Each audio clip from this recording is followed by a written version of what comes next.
And we see the example on this, or go back to the land, because we see a lot of improvement on these things. So this is why we are here this morning. With the groundnut farm flourishing very well, RSM Koli is optimistic of a bumper harvest at the end of the year. This year, I am going to harvest a full truck of groundnut on the Gambia Police Force farm. The Back to the Land call is gaining greater attention every other year. This trend, if continues, is expected to put the Gambia's full self-sufficiency drive on a stronger footing. Mendy, GRTS. The end-of-month cleanup exercise dubbed Operation Clean the Nation took effect today with massive turnout in local communities. In the Kanifing municipality, volunteers turned out in numbers to rid the area of refuse. Mamudu Jallo tells us more about today's activities. Conflict cleansing exercise attracts a lot of volunteers. The security personnel are always at the forefront of this national undertaking. Along the West Coast Brikama Highway, officers of the Gambia Armed Forces were busy cleaning the highway. Captain Laminke Sanya, Public Relations Officer, Gambia Armed Forces, urged Gambians to come out in their numbers to join them in the exercise. The only problem right now we have is the turnout of the populace. You know, people just think that this is a military issue, but it should not be that way. Even like right now when we stand, you see people passing by. This is not my street. It's their street, so they should come out and then help us, clean it. If we can leave our houses and come all the way down here, they should also give us a helping hand. Colonel Paul S. Gomez, Inspector General of the Gambia Armed Forces, said it is part of their mandate to take part in this settle. His men and women were dispatched to different parts of the municipality to contribute their quota. Yamanjai, the founder of Baby Mariam Jammeh Fans Club, also participated with her group, saying that environmental cleaning should be everybody's business. She also appealed to drivers to obey the stipulated period from 9 a.m. to 1 p.m. for safety regulations. Yankuba Koli, mayor of the Kanifing municipality, was also out to monitor how the exercise was going. Speaking to GRTS, Mayor Koli commended all those who volunteered in this national call and appealed to others to follow suit to make their work easy for them. The KMC's Cleansing Services Manager, Modu Jallo, said his staff would continue to carry the waste until it is cleared, even if it would take them to the following day. From Mumini and his team, 19 trucks, and we have sent 1 truck to each ward, at least for them to take up this matter. And the other 2 trucks will be on the highway. So we are very happy. We hope that this time everything will be clean. And we are very much grateful also to the GRTS and to the NEA also for supporting. We are all supporting. We are all in it, and we thank them very much for that. From Brikama Highway, we proceeded to Bundung, where a large turnout of people, led by Honorable Seni Jaite, Councillor Amijata, and youth mobilizer Modunjai, were busy cleaning the Bundung Highway and the surroundings. They came out in their numbers. It's not only here at the mosque, but they are scattered, in different locations. Our last port of call was Kotu, where volunteers mobilized by Sopeyaya AJJ Jame and led by Fatou Sow of West Coast Region were busy at work. Fatou Sow and some of her members said they have been conducting such exercises even without the General State Settled Day because of their love for President Jammeh and the nation, adding that a clean environment brings good health. Ibrahim Abojan, the Future Lake Building Area Supervisor, commended the group for the support, describing them as patriotic citizens.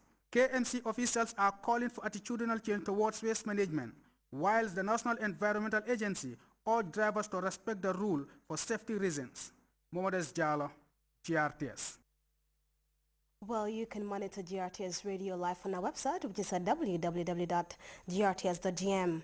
We're going to take a very short break now. The news continues in just a moment.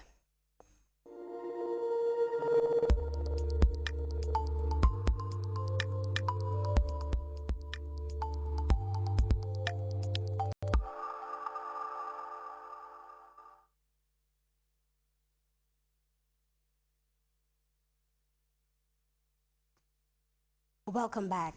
Clashes have erupted between supporters and opponents of Egypt's President Mohamed Morsi. Opponents of the Muslim Brotherhood pitched tents along the road leading to the president's Cairo residence. In the city of Alexandria, violent clashes left some people injured as rival supporters engaged in running street battles. We have details in this report. There was a second day of demonstrations in Cairo near the presidential palace. Opponents of President Mohamed Morsi pitched their tents on the road leading to his residence. They were protesting against the dominant role of the Muslim Brotherhood in the government.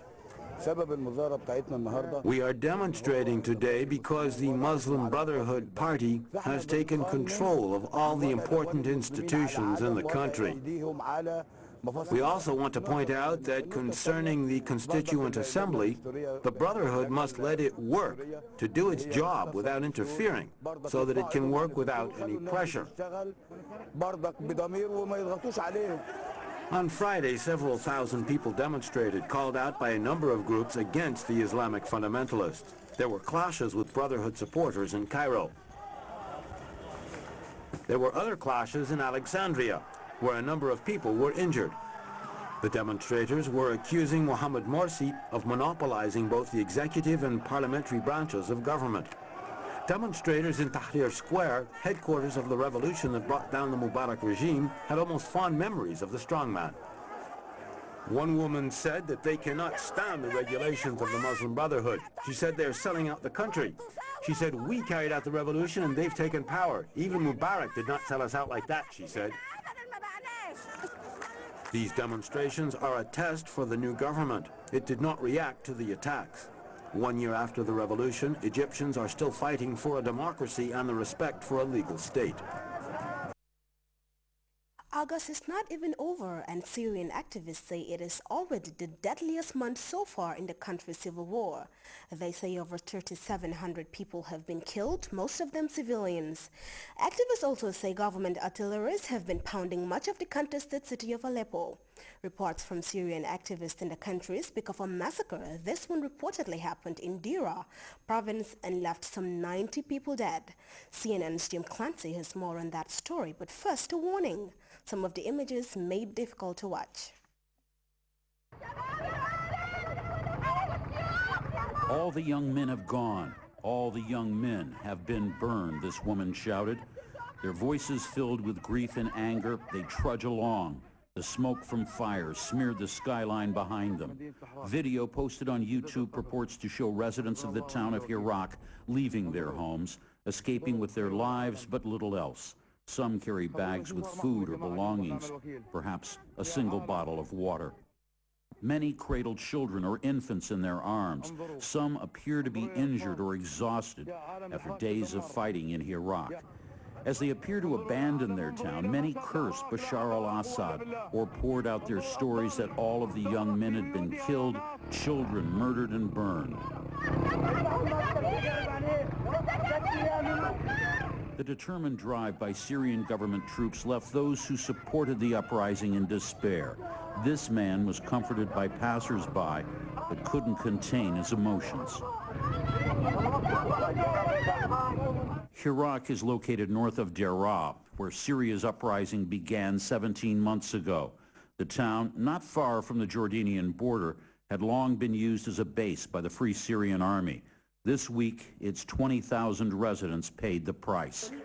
Video also posted on YouTube purports to show the burned-out shops and obvious signs of damage from tank fire, which may have set the buildings ablaze. A few young men remained, where city streets show the deep scars of tank tracks. A handful of apparent fighters hastily carried a badly wounded comrade on a stretcher. Getting medical treatment won't be easy. Bashar doesn't fear God, this woman shouted. All the men were slaughtered. Now refugees in headlong flight, the people of Hirak scrambled aboard trucks to escape. Some will likely find refuge with relatives in nearby villages. Others may try to leave Syria altogether. Children looked out from one of the trucks, clearly affected by all they had witnessed. The cameraman repeated again and again, the world should see what is happening in Syria. The children have seen the ferocity of the fighting between the Free Syrian Army and government troops intent on a crackdown. What they can't see clearly is what kind of a future they're going to have in their own country. Jim Clancy, CNN, Beirut. Tropical storm Isaac is making its way across Haiti today, with heavy rains bringing a threat to flooding and mudslides in the capital, Port-au-Prince. Hundreds of thousands of people are riding out the storm in tents. They are still homeless after the earthquake 2 years ago. The tents are their only home. CNN's Gary Touchman visited one of the tent cities before Isaac came ashore.